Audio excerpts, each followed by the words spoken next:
First, I want to explain a key concept. Many table tennis strokes can be broken down into 3 points, A, B, and C. The biggest difference between a backhand flick and a standard flick is that for the backhand flick, your starting point, point A, is on your right side. This is the point A zone, this is the point B zone, and this is the point C zone. You see? Point A, point B, point C. When you execute these 3 points correctly, your shot will not only have heavier spin, but also stronger forward drive. A common mistake is starting your backswing somewhere between point A and point B. A second mistake is skipping point B entirely and going straight to point C.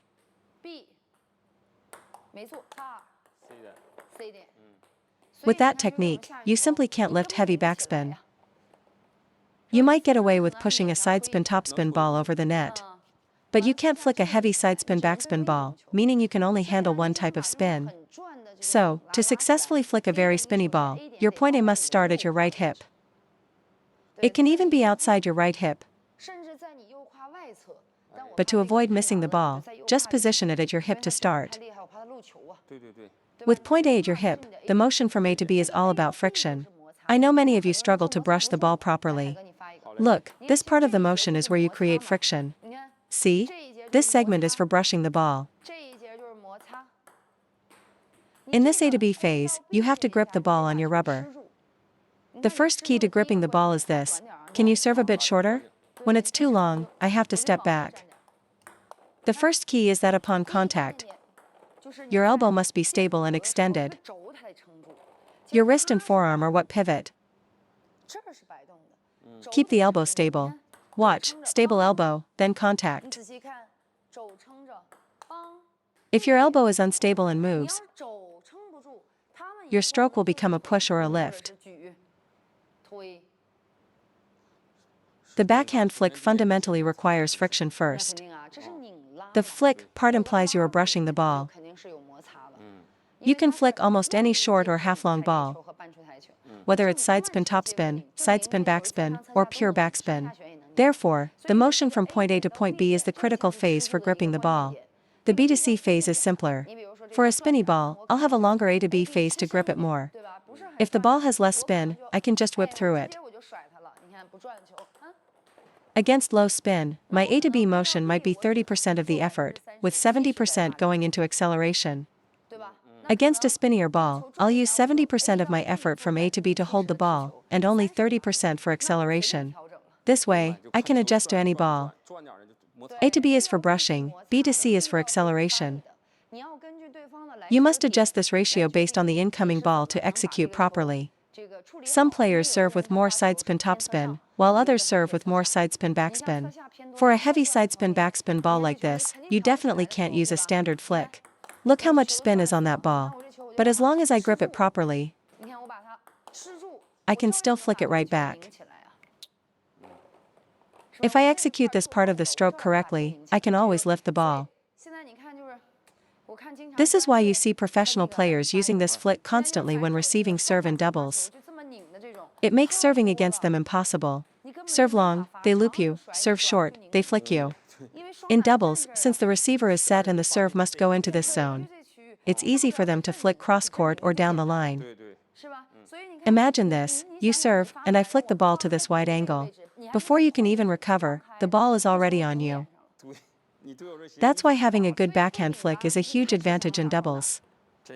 Otherwise, you serve hesitantly, you push the ball back, and then your opponents will attack you. You won't be able to handle it. As the game has evolved, the backhand flick has become an incredibly useful tool against short and half-long balls. It allows you to be very offensive. Once you master the flick, you can target 2 different lines. For example, players can flick here, or they can flick over here. Even if they return your shot, you can easily change the placement on the next ball, which simplifies the rally. I've summarized the common problems with the backhand flick based on questions from my students during training. The first issue, as I mentioned, is placing point A in the position for a standard flick or a push. This makes it impossible to generate the proper arc for a quality backhand flick. It's like starting the stroke halfway through, you can't complete the motion correctly from there. Even as a penholder, I can do it, though maybe not perfectly. The second problem is that you're too rushed. You don't execute the brushing phase at point B correctly. You miss this crucial step. As a result, when you try to flick, the ball often goes straight into the net.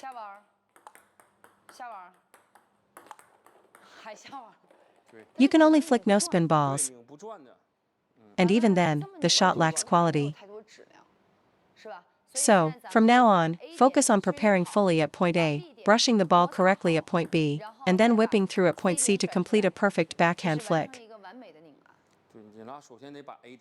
Find your position at A, grip the ball at B, and accelerate through C. That's how you build a solid backhand flick. Identify your weakness. Most players don't get to the correct point A position, and they fail to brush the ball properly at point B.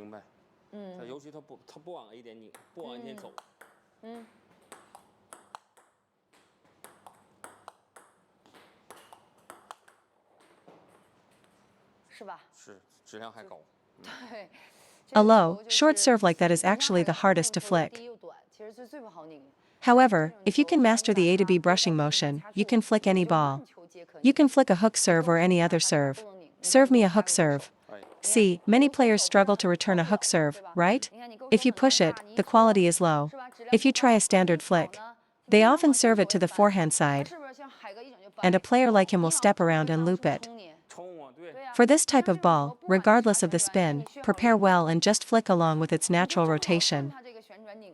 I truly feel the backhand flick can solve so many awkward receive situations. Compared to pushing or hitting, the flick allows you to be offensive and puts pressure on your opponent. That's because the backhand flick can convert any type of spin, topspin, backspin, or side spin, into your own topspin.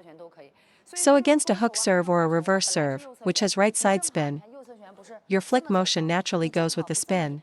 It's the ideal way to receive that serve. It's a perfect match. If someone serves you a hook serve, a reverse serve, or any reverse pendulum serve, just flick it. Just flick it. Flicking is much easier and more effective than pushing or a standard flick in this situation. I recommend all players practice this flicking technique more. It's not as difficult as it seems. When we flick, we can divide it into a forward flick and a side flick. For amateur players, the forward flick is easier to start with. This means you contact more of the back of the ball. Once you've mastered that, you can start brushing more of the side of the ball. Let me demonstrate a forward flick. You contact the back of the ball. See how the ball travels forward? This is the easiest version. When you first start learning, focus on flicking the back of the ball. Watch how a penholder should execute this flick. Once you're comfortable with that, you can start brushing the left side of the ball, from my perspective, the left side. When you do this, the ball will curve in the air. By contacting the left side of the ball, your flick will no longer go straight, it will travel sideways. It creates a noticeable curve. Many players lose confidence because they try to learn the advanced version first, which causes them to miss the ball often. For instance, they immediately try to flick the side of the ball, which is why they find it so difficult. For those who said you lack confidence, start by flicking the back of the ball. First, master contacting the back of the ball and find your timing and position. Once you've got that down, get your footwork right and then practice flicking the side of the ball. Increase the difficulty gradually. Build your confidence and timing first. After your timing and execution are solid, then you can progress to brushing the side of the ball. As I've explained, you can flick backspin, topspin, side spin, hook serves, regular pendulum, and reverse pendulum serves. Because the technique involves friction, you don't have to fear being deceived by the serve. Without proper brushing, however, it will feel very difficult. In terms of spin, the backhand flick is especially effective against hook serves and reverse pendulum serves. For example, against a hook serve, if you just flick it from a half-long distance, your opponent will have no answer.